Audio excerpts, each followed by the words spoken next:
Well, let's draw our hearts and minds around God's Word this evening in 1 Peter chapter 4. And let's lay aside any kind of mental or physical distractions tonight. And let's tune our minds to hear from the Lord, shall we? 1 Peter chapter 4. I mentioned last week in our study that we're closing out what is the third major section of Peter's first letter, with the paragraph that extends from verse 12 down through the end of chapter 4, through verse 19. Last week, we studied verses 12 through 14, and you may recall that those verses were built specifically around two different responses that God's people can have to Christian suffering. We can be surprised by it, or we can rejoice in it. It's really the impetus of those verses. We saw how that God's people ought to rejoice because of how God uses suffering to purify them, and because of the eternal joy that awaits those who rejoice in the here and now, and because of the present assurance that we receive when we respond appropriately. And so rather than running from suffering, Christians should embrace it for the gracious works that God does through it. Counterintuitive. It goes against the world's thinking, but that's what we learn from the Scriptures. I don't know if you pick up on these things like I do. I'm sure that you do, but the Lord has really brought a lot of our thinking together in some key areas in various studies that we've gone through, and this has been one of them. Of course, anytime we discuss a topic like this, it seems like God always sends a trial to see if we are really committed to what we claim to believe. It's easy for us to give mental acknowledgement to, well, yeah, we should rejoice in trials and suffering. It helps to grow us. But then when we really get into it, well, the real test comes. After a week of spiritual victories, I definitively sensed and observed some significant spiritual opposition come to the surface to resist the forward progress of the Lord's work here. I did. Maybe you observed some hardships in your life, trials to test your confidence in the Lord. If you experienced any opposition, did you put the truths that we studied to the test? Because, again, that's where the rubber really meets the road. That's when we find out whether we're really learning and taking God's word in. Did you stand firm knowing that God's will is good? Did you rejoice in difficulty or opposition, proving your faith to Him? It's been a blessing to me to observe clear evidence of God's grace in some lives. I've fervently prayed that many other people have experienced God's grace this past week as they maybe face trials or difficulties that no one else even likely knows about. Our responses in these times are crucial indicators to our spiritual maturity. Well, today we set out to study the remainder of this paragraph. We'll cover verses 15 down through verse 19, in which Peter continues to move back and forth between exhorting God's children regarding their response to suffering and then grounding those exhortations in the nature and the purpose of God in those sufferings. And so we'll read the paragraph, and we're going to begin in verse 12 just so that we can get the whole continuity and refresh a bit on what we saw last week. And we'll read to the end of the chapter. And since you've been sitting down for just a couple of minutes now, would you stand with me and we'll read God's word together and then we'll settle in. All right. Verse 12. Beloved, think it not strange concerning the fiery trial which is to try you, as though some strange thing happened unto you. But rejoice, inasmuch as ye are partakers of Christ's sufferings, that when his glory shall be revealed, ye may be glad also with exceeding joy. If ye be reproached for the name of Christ, happy are ye, for the Spirit of glory and of God resteth upon you. On their part he is evil spoken of, but on your part he is glorified. But let none of you suffer as a murderer, or as a thief, or as an evildoer, or as a busybody in other men's matters. Yet if any man suffer as a Christian, let him not be ashamed, but let him glorify God on this behalf. For the time is come that judgment must begin at the house of God, and if it begin first at us, what shall the end be of them that obey not the gospel of God? And if the righteous scarcely be saved, where shall the ungodly and the sinner appear? Wherefore, let them that suffer according to the will of God commit the keeping of their souls to him in well-doing, as unto a faithful Creator. You may be seated.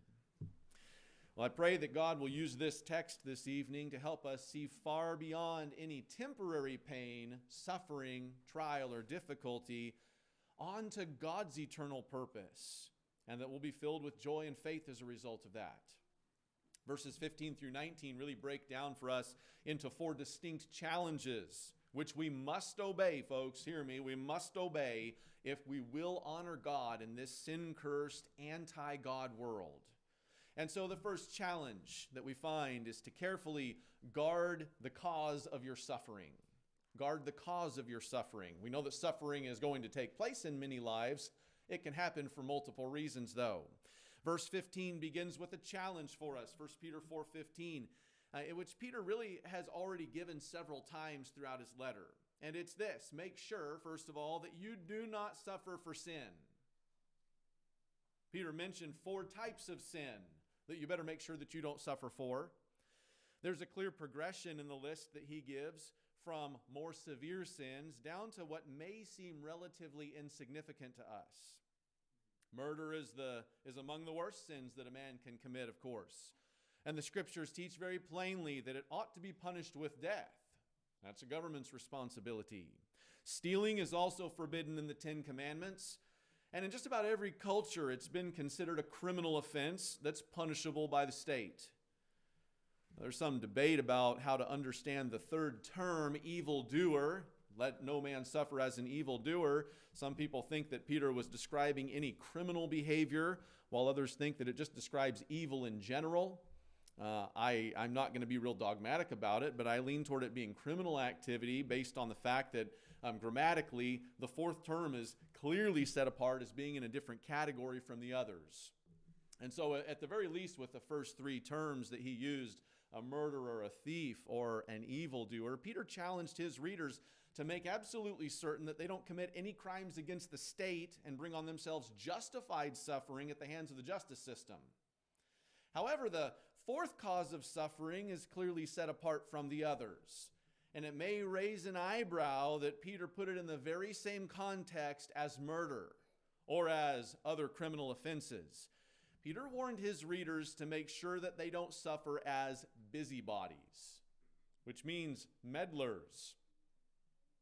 I might step on a few toes here. It steps on my toes a little bit.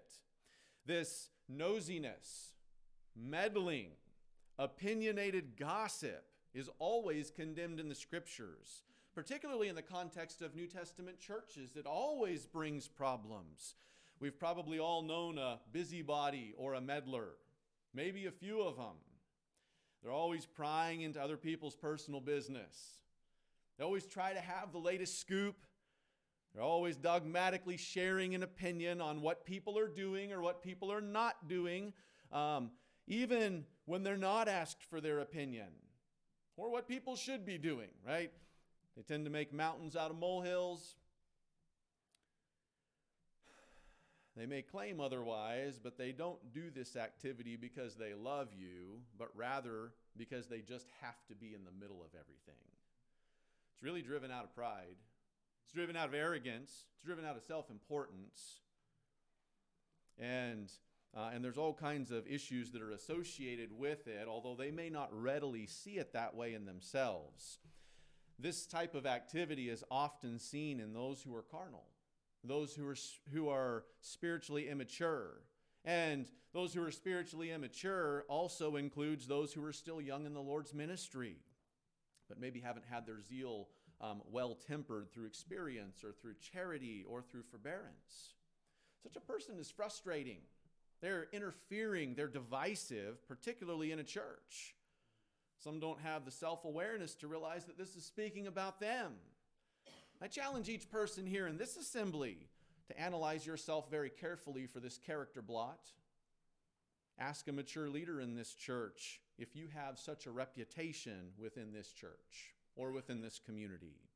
The solution to this is for a person to humble oneself and seek the mentorship of those who have good ministry experience and godly character so that their thinking is properly reframed. Now, Again, we don't typically think of meddling as being in the same category as criminal behavior, so why did Peter include it in the same breath?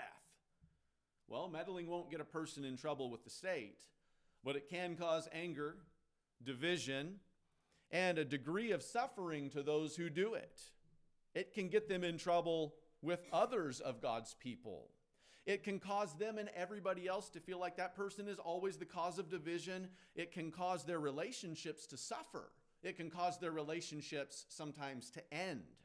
It's the opposite of what should occur, of course, between God's people. I hope that we can all agree on that. Peter included this to make his list exhaustive. Remember, he's talking about guarding the cause of your suffering. Make sure that you don't suffer for evil or for sin. And so this was included by Peter just to give an exhaustive list from criminal behavior to personal offenses that we may cause that would cause suffering on our parts. His point in verse 15 is that God's people must ensure that they don't experience suffering due to anything from criminal behavior to nosiness to basic offenses against others. Can you see it? That is suffering which is completely within the control of each individual to avoid. And so the assumption is that there's no credit with God for these kinds of sufferings.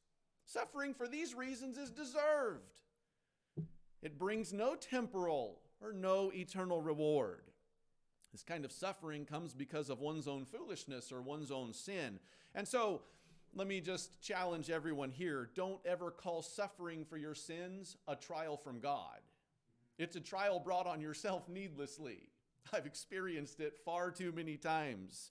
However, though we should be careful not to suffer for sin or for our own foolishness, we should embrace Christian suffering. Again, this is a theme that flows out of what we studied last week, but embrace Christian suffering. Verse 16 continues, and it describes a very different kind of suffering that God's people may expect to encounter. It's suffering that is caused by our identity as a Christian. That's the word that's used. It says, yet if any man suffer as a Christian.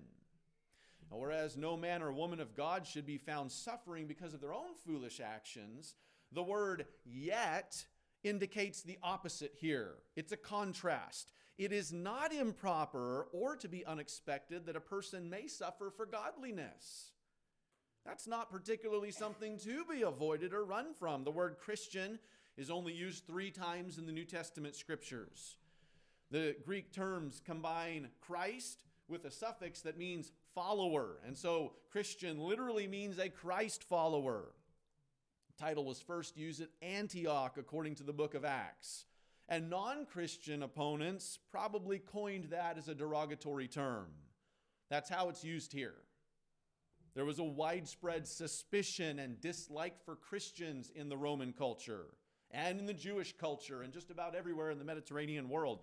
And so Peter noted once again that God's people better make sure that they maintain a godly testimony and that any suffering they endure is truly unjust suffering. They better make sure that, like Daniel, a wonderful Old Testament example of this, there is no charge that can be brought against them that's legitimate unless it's found concerning the sincerity of their service to God. But like Daniel, people will still sometimes despise them for it. And so the second challenge that we come to in our text this evening is that when God's people do suffer as Christians, they must respond appropriately to it. Verse 16 describes a potential scenario to us, which many of Peter's readers had experienced. They suffered because of their Christian faith. It says, yet if any man suffer as a Christian, let him not be ashamed, but let him glorify God on this behalf. So when Christian suffering occurs, not because of being a busybody under the guise of the Lord's work, and not because of criminal behavior, but truly for living and broadcasting the truth, do not be ashamed. As Peter had already noted several times in this letter, public shame and slander were very common ways that those Christians were suffering for Christ in the first century. They couldn't prevent this shame from occurring, But they could decide not to let that shame penetrate their hearts and lead to a sense of embarrassment or despair, which would turn them aside from faithful and confident obedience to the Lord in those matters. I think that most of us have probably been there to some level at some time or another. We live in a society ourselves, and we interact in workplaces and neighborhoods, and sometimes in families where God and His truth and His people are scorned and are ranted against. When somebody brings this up publicly or privately with you, you have a choice to make in those settings. You can either find joy in Jesus Christ, or you can try for the acceptance of people. And so will you speak boldly for Christ? Or will you skirt around your identity as a Christian? Of course, Peter himself had made a very well-known blunder in this very kind of scenario, hadn't he? Even while Jesus Christ was enduring awful shame and false accusation within the very earshot of Peter, Peter was questioned about his own faith. He was even warned that this was going to take place. And he responded with embarrassment and with shame when he was questioned about being a Christian. Do you remember it? He denied his identity as Christ's disciple. In fact, he did it 3 times, and he finished it out with cursing and swearing just to emphasize his point and make it plain that he wasn't a Christian. It makes it pretty plain to us that that type of language should never be in a Christian's mouth. We can't know for certain, but I can just imagine that as Peter wrote this statement, if any man suffer as a Christian, let him not be ashamed. I can only imagine that he was thinking, don't make the mistake that I did. Don't be ashamed of your identity as a Christian. At the very least, it had helped to reshape his thinking about how to properly think and behave in this type of situation. And so instead of being ashamed then, God commands us to glorify God on this behalf. That's how verse 16 ends. On what behalf? Well, on behalf of suffering for association with Christ's name. Peter was saying that when someone hatefully mocks your Christian name or identity, don't hide, don't be ashamed of the name. Instead, glorify God. By the way, one of the primary purposes of baptism is to publicly declare unashamedly for all to see that one has become a follower of Jesus Christ. Now, if you claim to be a Christian, but you've not been baptized and publicly identified yourself before this world as His follower, that is the very first way that the Bible teaches us that we ought to glorify God once we become Christians. If you claim to be a Christian, but you're unwilling to be associated with Him publicly, you're taking His name in vain, calling yourself after His name, but not doing what He commands. In Peter's command, but glorify God on this behalf, there are 2 ideas that are at stake for us. First of all, it's a command to stand boldly for Jesus Christ and to unashamedly say in the face of hatred, yes, I am a Christian. But the command to glorify God is also found in bearing the name Christian in a way that truly honors His name.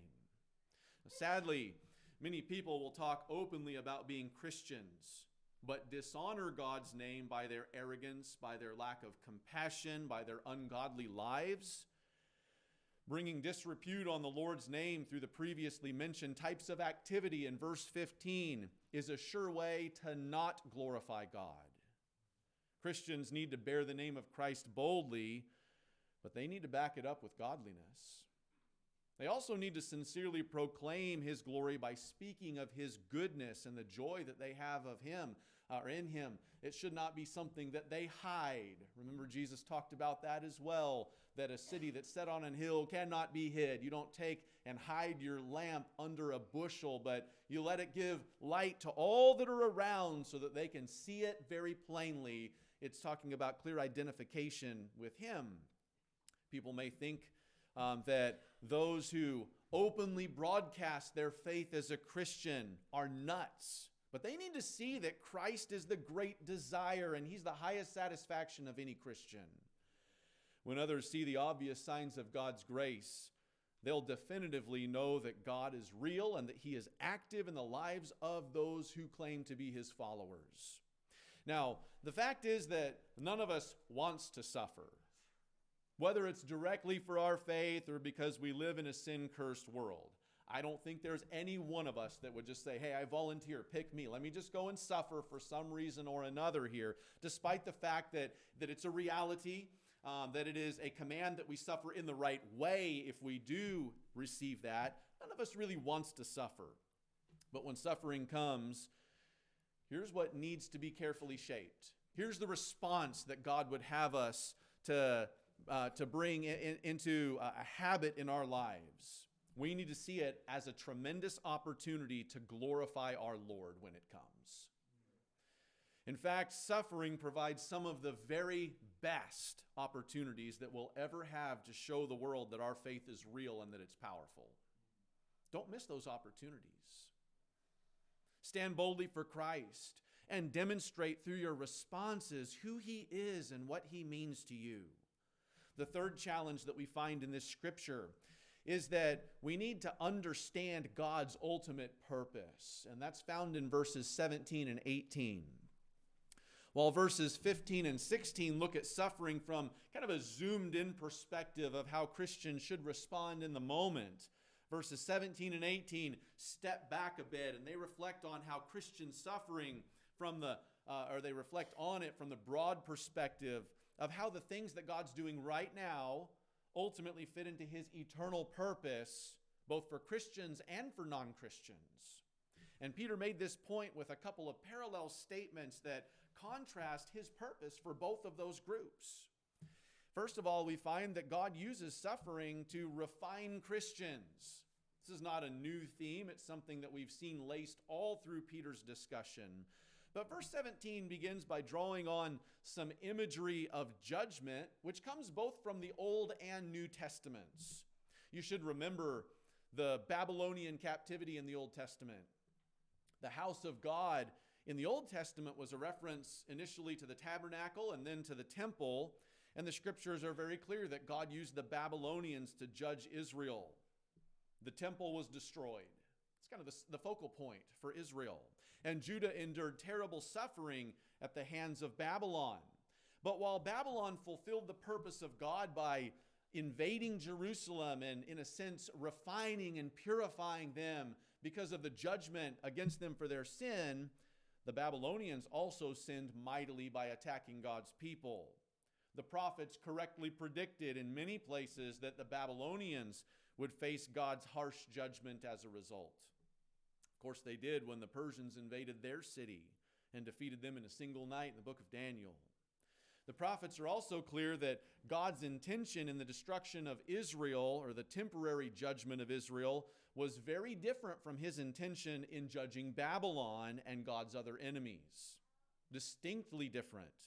God continually promised to restore Israel, and He said that their judgment was particularly intended to purify them. In contrast, God's judgment on the other nations was pure justice for their sin. In the New Testament, a similar reality occurred when Jesus predicted the destruction of Jerusalem by the Romans. But He particularly spoke of the fact that not one stone of the temple would be left on top of another. That judgment was further intended to be a purification of God's people, of the Jews, and they would ultimately be restored to a greater final glory yet to come, while the Romans who oppressed them would be brought to justice by God. And so in both Old Testament and New Testament, the house of God served as the focal point and the identity of the nation of Israel. The judgment of both of those houses, both Solomon's temple and then Herod's temple, and by implication of Israel as God's people, was to purify the people for greater usefulness. Now, in that same line of thought, God's house in the New Testament era is always local churches. This is where God dwells. This is where God meets with His people. It's where He receives worship and glory. It's the means through which He broadcasts His truth to the world. And so just as in the other examples mentioned, when Peter said that judgment must begin at the house of God, it doesn't mean that God's churches, which by the way, all of God's people are assumed to be in, it doesn't mean that they're enduring God's wrath. Rather, as we saw back in verse 12, God refines His people through suffering to purify them and to bring them into the image of His Son. That's been the continual theme that we've seen all the way through the context. And Peter didn't sugarcoat how difficult that process can be. He called it judgment. And notice the parallel description at the beginning of verse 18. It says, "And if the righteous scarcely be saved." And the point of that statement wasn't to call into question whether or not Christians will actually be saved, as if they're just barely going to make it, because that's not in keeping with what we understand from the gospel of Jesus Christ. The idea is that their journey to the ultimate bodily completion of their salvation, when we're glorified someday with the Lord, will be on a road that's marked with difficulty. The Christian life will be hard. It can be expected to be difficult. And the scriptures never hide from that fact. We know that Jesus said over and over and over again that you better count the cost before you decide to be a disciple. It requires much. Becoming a Christian won't make your life easier. It'll probably make it quite a bit harder. So why would anybody become a Christian? Well, one thing that has to be understood is that the purpose of suffering in the context that we're looking at, in which God permits believers who are walking with Him to endure those things, it's totally different than the suffering which God permits in the lives of unbelievers. Christian suffering is ultimately for our good. I didn't say that it's easy or that it's pleasant or that any of us would probably volunteer for it, but it's ultimately for our good, in that God sends it or permits it in our lives to refine, to purify. It's part of God's good work to transform us and help us to grow into His likeness if we'll receive it the right way. Suffering is an important tool that God uses to turn ungodly saved sinners into glorified saints. And by that, again, I don't mean that it saves a person, but it takes one who has been saved and it sanctifies them. Or at least it brings them down the road to sanctification. I can personally testify that some of the greatest growth which I've seen in my own life and in the lives of some of the members of this church has been a direct result of suffering. It is the catalyst that presses a person forward. It's almost like, if you can remember, if you're older than a teenager, certain growth spurts that you might have. And it's a little bit painful, right? I can remember, man, my leg just really, really hurts. You know, it grew like 6 inches today. And then I was 6'4" or 6'5" by the time I was 14 years old. And so you have these monstrous growth spurts that happen, but usually it's isolated around some small growth events that happen. And that's a reality spiritually as well. I've found that I can teach until I'm blue in the face, but God's the greatest teacher, and He knows how to get the job done best, and He's got tools to accomplish it best. It's so important that we see this good work which God does with clarity. Christian, if you're in the furnace right now, or if you find yourself in the furnace in the near future, don't focus your energies on getting out as quickly as possible. That's wasted energy if we do that, and we waste the growth opportunity. Instead, embrace what God is doing in your life. Humble yourself, submit to Him, see it for the blessing that it can be. Be in awe of the fact that He's forging the character and image of Christ in you. And press forward prayerfully, desiring to see God's refining work accomplished. Don't miss the glory of what God is doing in you. That's the impetus of this text. This fact ought to give great encouragement to Christians as they may endure suffering. But they ought also to be encouraged by seeing that God's purpose for judgment on an unbeliever is far more difficult than for us. And of course, we don't glorify in the judgment that falls on unbelievers, but it ought to give some encouragement as we can see the contrast between the reasons for suffering between believers and unbelievers. We find, secondly, that God will judge unbelievers as we examine verses 17 and 18. And before we drive down to the primary point of verses 17 and 18, we need to make sure that we don't miss how Peter described those who are unsaved. Verse 17 describes them as those that obey not the gospel of God. Verse 18 describes them as the ungodly and as the sinner. These are very instructive descriptions to us. because some have a very man-centered presentation of the gospel, which ultimately dishonors God. Many people make God out to be some sort of desperate lover who's just wringing his hands, just hoping that people will love him or give him a try.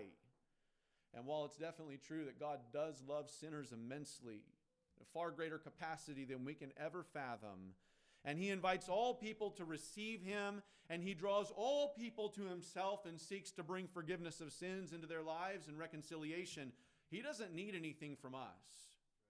He's the sovereign Lord. As God's people share the gospel, they must remember that there is a serious command that's inherent to this message. God commands all men everywhere to repent. And when they don't, they aren't just rejecting a gift. They're disobeying and dishonoring God. It's very serious. And that disobedience has eternal implications. Don't soft sell this. Don't sugarcoat it. People need to hear that stern message of warning from God. Yeah, it needs to flow from loving hearts on our part, but we can't lessen the impact of that. Folks need to understand what they're doing when they refuse or reject the Lord. It's disobedience. That being said, notice the argument of verses 17 and 18. Both verses contrast the end which awaits Christians with the end which awaits unbelievers. And they both argue from the lesser to the greater. And both verses can be summarized this way. If God's putting his own special people through incredible hardship, suffering, difficulty, then what kind of terrible judgment awaits those who reject him? I mean, that's really the contrast. Both verses leave the answer unspoken, giving them a very weighty rhetorical effect because the answer is so abundantly obvious. The judgment that awaits unbelievers is not the loving discipline of a father, nor is it a refining, purifying process for them to bring them into the image of Christ.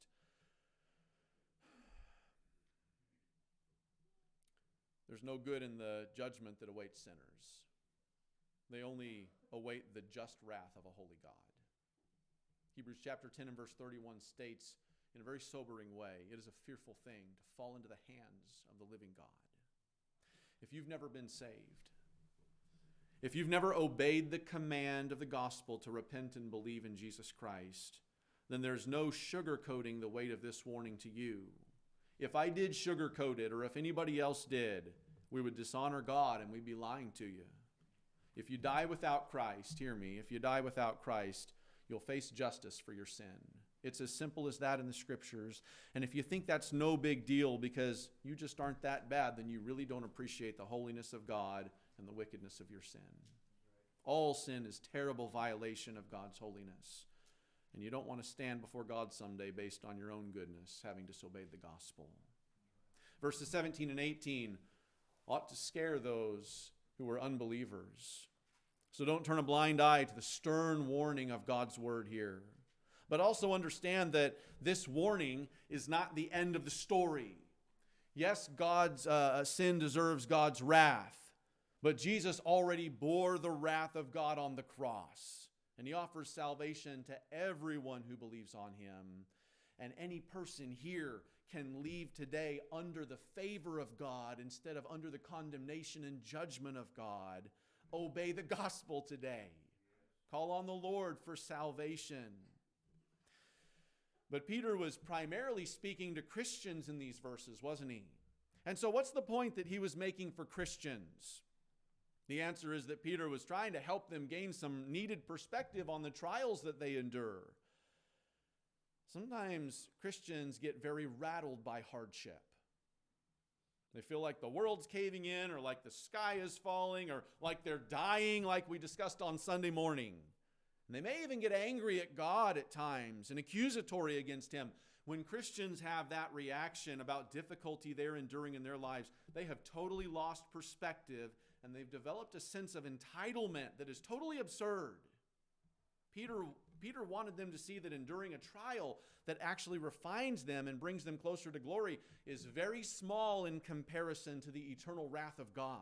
And so don't lose heart over suffering that God puts you through as a Christian. Drive out any thoughts that God somehow hasn't done right by you. Instead, praise God that you've been rescued from his wrath, and embrace what he's doing through whatever suffering you may be enduring. That application leads very naturally for us into the final challenge of this passage in verse 19, which is to trust the Lord. Trust him.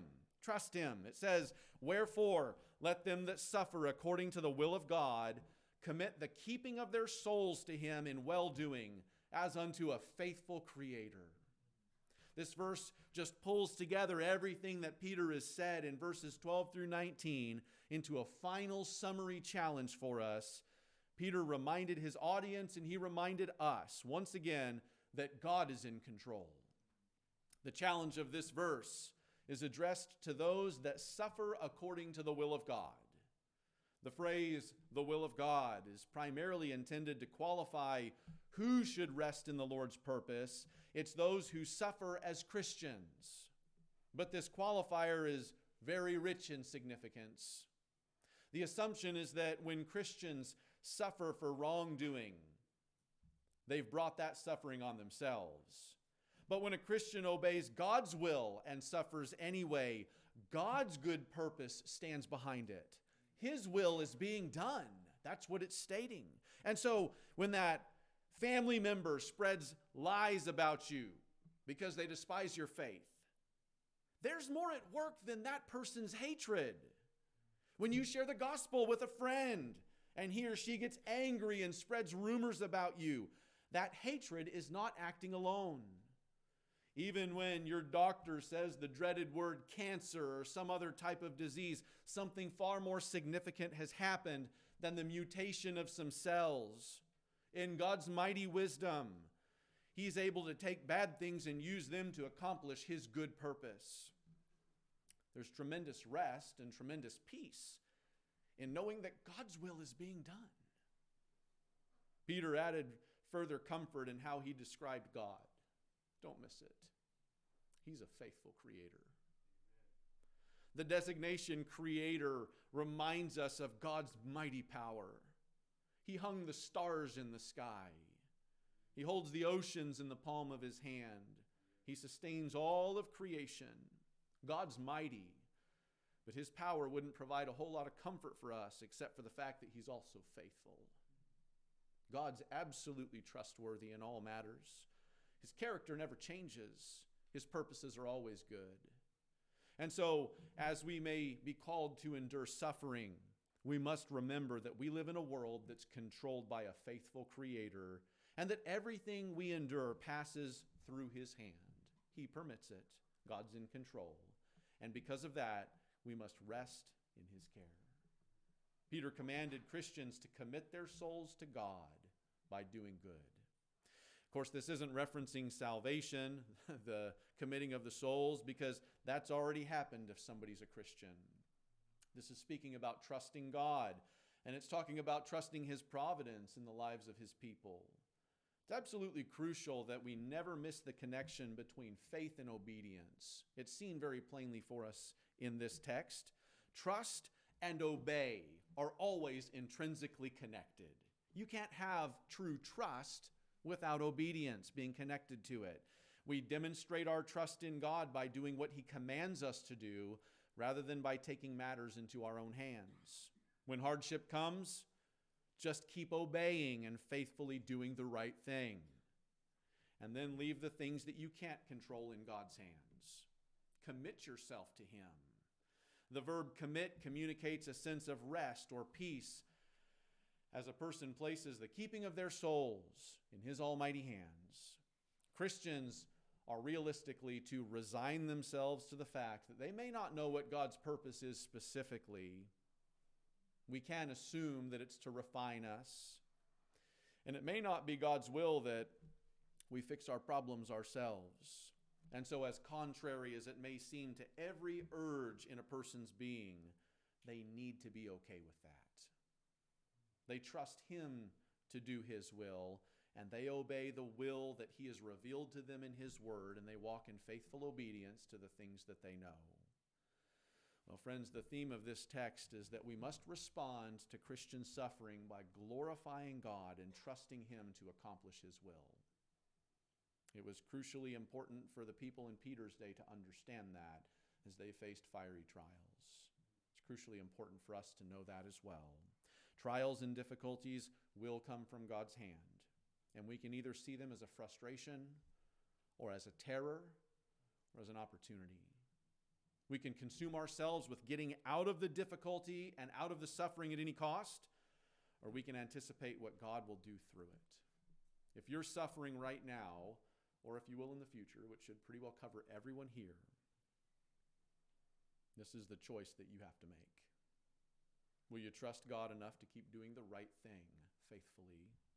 Will you trust Him enough to embrace His name, Christian, even at great cost, and glorify Him anyway?